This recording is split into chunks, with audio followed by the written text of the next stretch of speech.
that Gloats. Written by Leonard Perry, illustrated by Joel Dratme. The Goat That Gloats.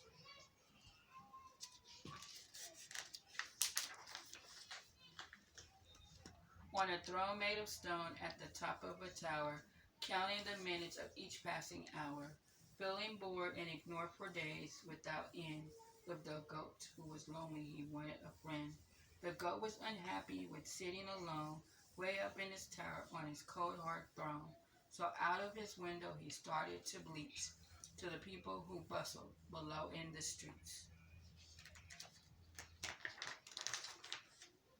What a wonderful friend I would make, bragged the goat. I've a throne in a tower with the bubble bath moat.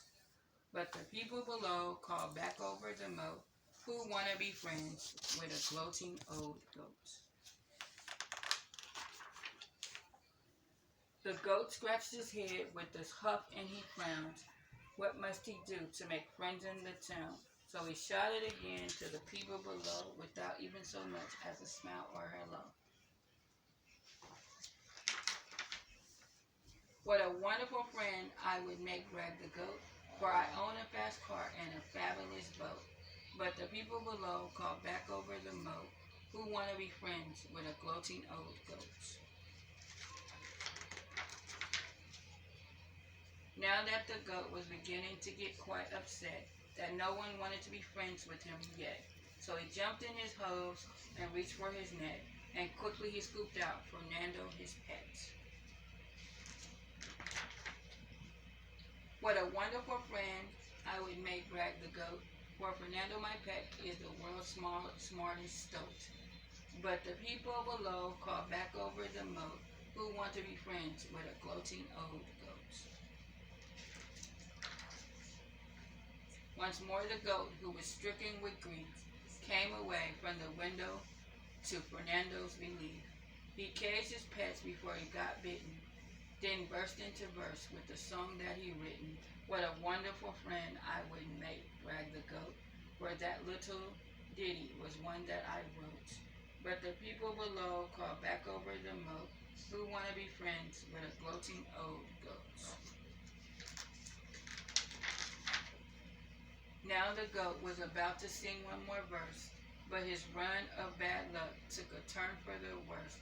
He took a deep breath and let loose with such force. His voice became hoarse.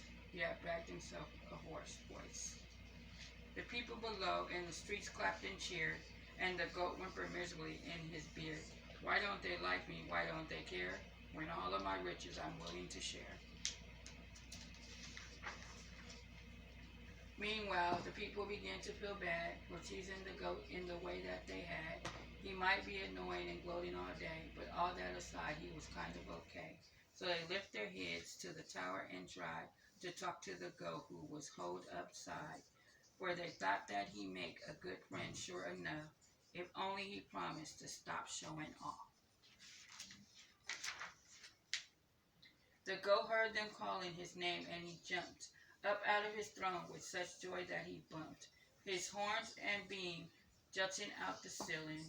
It was several hours before they regained feeling, but he couldn't talk with that pain in his throat. He struggled to utter much more than a note. A note, why that? So he went one step better, sat down at the desk, and he wrote them a letter.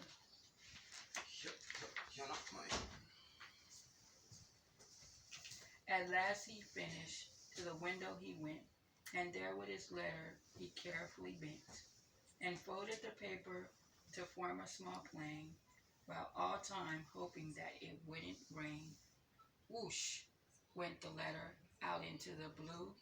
A went the people below also. Ooh, as circling steadily over the streets, it finally came to rest at their feet.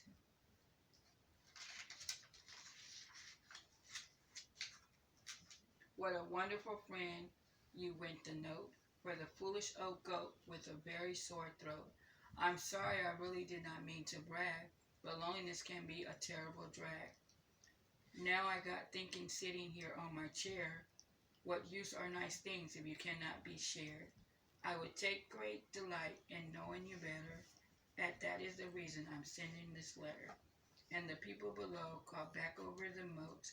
Of course, we'll be friends with you silly old goats. The end. The goat that gloats.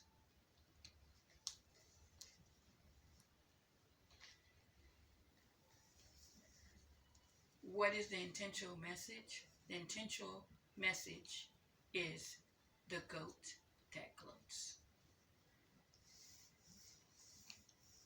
What is the stereotype? Well, I really didn't see a stereotype, but if there was a stereotype in the book, it would be how they are making fun of the goat and saying little things, um, saying that who would want to be friends with a goat that gloats. And so that would be considered to me a stereotype. There were other questions that they asked about.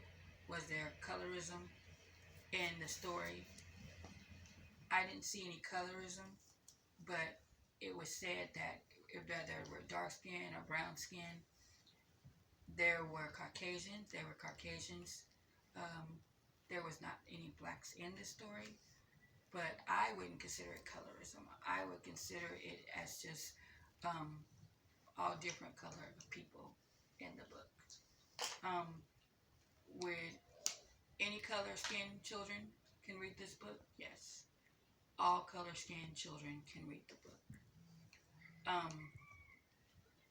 The question is, would you recommend this book for everybody? I would recommend it for the boys. I would recommend it for the girls. I would recommend it for all different ages of groups. I think that's it.